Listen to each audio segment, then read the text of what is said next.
Welcome to a new daily top AskReddit video. Today's topic: what are some of the most clever, genius crimes ever committed? A guy dressed like a road maintenance worker robs a cash truck outside of a bank. But prior to this, he put an ad on Craigslist offering work for $28 per hour, and anyone interested had to show up at the bank, wearing the same road maintenance attire. A dozen guys, all unwitting decoys, were milling about the parking lot as the robber escaped, on an inner tube floating down a nearby river. Here's an article. Funny story, I know who you're talking about only because last week I saw him being interviewed by children on a children's YouTube channel called HIHO Kids that my daughter watches. He only got caught because a homeless guy saw him casing the place a week prior. He almost got off scot-free with $400,000. The dude went to jail for 6 years, and while in jail, he'd write stories and draw pictures for his daughter. When he got out, he published them and is now a children's author and seems like a very decent dude. Here's the link to the YouTube video, https://youtube.be/wknsc6 C=base6tpgos a3j3nar. Snitch ass bum. There was a parking attendant who collected the parking fees for a public zoo.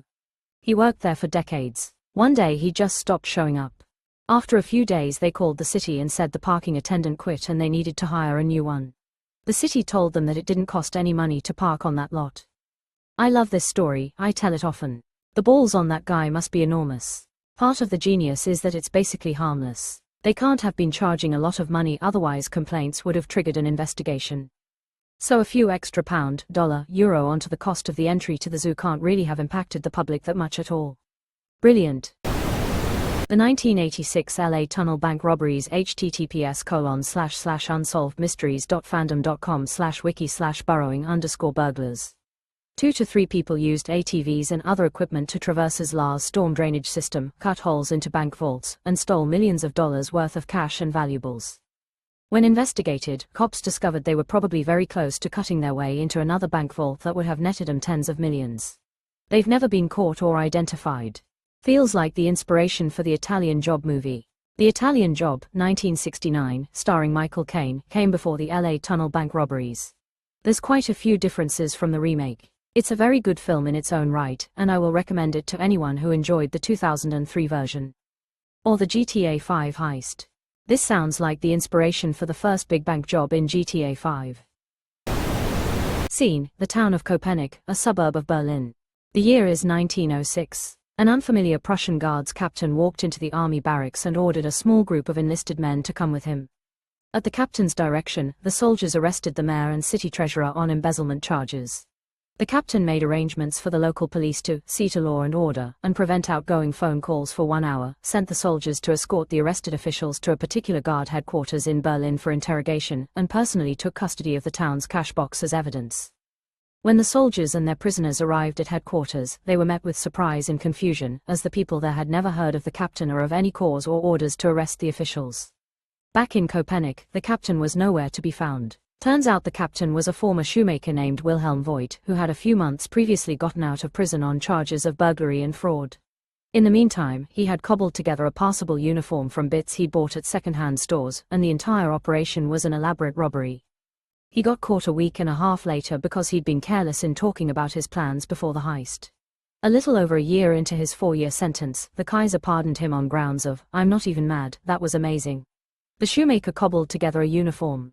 Solid pun. Maybe not a crime, but I remember a story of an elderly man who had been diagnosed with some sort of disease that would kill him within a year, so he got life insurance and killed himself with a gun. The thing was though is the insurance didn't pay out for suicide, so what he did was buy balloons, wrapped it around the gun and killed himself outside, and the balloons plus the wind carried the gun miles away from his house. The police ruled it as a murder, so the insurance paid out to his kids and anyone else on the plan, and it was only discovered a few months later when someone found the gun, but because the insurance company had already paid out, there was no obligation from the family to pay it back. His name was Alan Abrahamson. If you want more details. Coming soon to theaters, Pixar's Up with a Vengeance. The 1976 bank robbery in Nice, France. They tunneled into the vault on the Bastille Day long weekend, stole over 40 million francs worth of cash, securities and valuables, and spray-painted sans armes, ni violence, without weapons, neither hatred nor violence, on the wall. The leader was caught, and during his trial he jumped out of the window, landed on a car, got on the back of a waiting motorcycle and disappeared. I think this is the one where they did it over a weekend and brought in catering and had a feast in the vault. Could be wrong that it's this same one, but I saw a television show about it. Les Buell's Source Homs. That's the one. They even brought air mattresses to sleep on and strung lights up in the tunnel. The French know how to live. Honey browser extension. It's literally daylight robbery, and the best part is influencers themselves were at the short end of the stick. The potential loss is in millions for sure. Can someone explain this one without me having to watch a stretched out 20-minute YouTube video essay? Very short explanation. Companies can pay them to not use the best coupons that are available. Companies can also pay for them to just not work on their site. Biggest thing, even if they don't apply any coupons, just the act of the extension popping up and you clicking it away would change the cookie that controlled who got a referral code sale. For example, a YouTuber advertises a product. You click their link. Normally if you make the purchase within so many days of having clicked the link, the YouTuber gets a cut. What Honey does is pop up, and with any interaction, even just dismissing it, changes the referral code to their own, meaning Honey got the cut and not the YouTuber that actually for you to buy it. Honey's real main purpose was to intercept referral codes, links and swap it with their own as long as the extension was enabled, taking all the credit and erasing any tracking related to the original referral. This is a crazy one. While Honey needs to be sued, it's funny that YTs all were just cutting their own throat. Legal Eagle is actually filing a class action lawsuit against them. They weren't cutting their own throat as much as screwing over every person with an affiliate link, often including themselves. Selling the Eiffel Tower as scrap metal was a great con that doesn't get a lot of attention. Victor Lustig had some brass ones. Dude also sold a money-making machine and ran a con on Al Capone just for love of the game, and got away with it. He did it twice to IIRC. The McDonald's Monopoly scam. The head of security of the marketing company that helped McDonald's administer their famous Monopoly game led a scheme where he stole the winning pieces and with a group of people helped cheat the company out of like $24 million over the course of several years. He was responsible for carrying the winning pieces in a sealed package and taking them to packaging centers where he was responsible for applying the winners to soda cups and fry packages that were going to be sent out to McDonald's that had already been randomly selected by a computer. Basically, he was accidentally sent a bunch of tamper-proof seals that allowed him to swap out the winning pieces that he was responsible for carrying with non-grand prize ones. He dodged the auditor by hiding in an airport bathroom and doing the swap there. Then he did his job as usual, but sent the losing tickets out while he pocketed the winners. He'd then get his friends and family to help find people to claim the winning prize for a promise of splitting the money. Eventually the feds got a tip about one of the winners and noticed that there was an unusual cluster of winners of the game in states like Florida and Georgia, where the guy and his family lived. Remember, the tickets were supposed to go out to random destinations around the US. Several people got arrested. And nobody remembers it because the story broke on September 10, 2001. But everyone was playing this game in its heyday. And nobody ever seemed to win anything except an Egg McMuffin lol. No wonder. I remember as a kid hearing adults joke that no one ever seemed to really win anything beyond free food and that McDonald's was scamming folks, but McDonald's was innocent the whole time. Lol, they were genuinely trying to run a fun contest. Yeah, HBO has a documentary about this. Has some very interesting characters in it, but it's also like 1.5 episodes too long. Even some of the people who won were victims. They were already in a vulnerable financial position and here comes someone offering them a chance. However, since they were already in vulnerable positions, they were taken advantage of, and what were they going to do?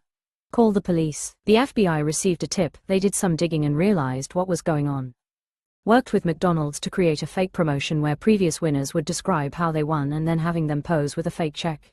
All of this happened just weeks before 9/11 and was quickly buried.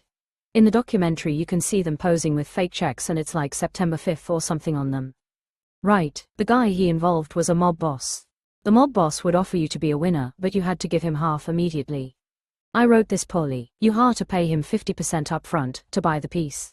The IRS takes like 30% immediately too.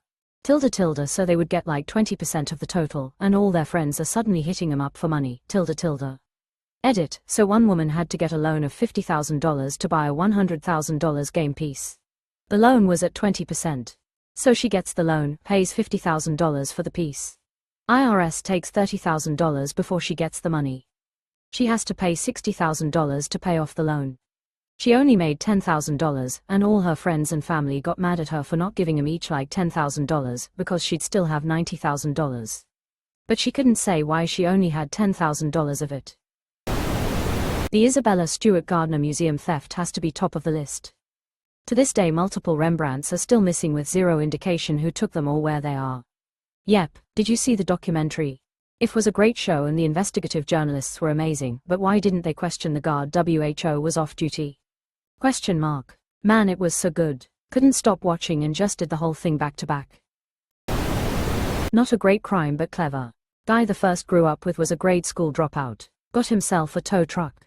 Bit cheap for the contract to service rental cars at a certain airport, okay, EWR. Back in the day cars had distributors. When this guy needed money he just pulled the distributor wire on a rental car or two. This resulted in a call to him to tow and fix said vehicle. Which he happily did, sending the rental car company a fat bill for complex repairs when all he had to do was plug in the wire. He worked this scam for years. How did he get caught? To my knowledge he never did. Lived very well for a tow truck driver. Died young, cancer, unfortunately.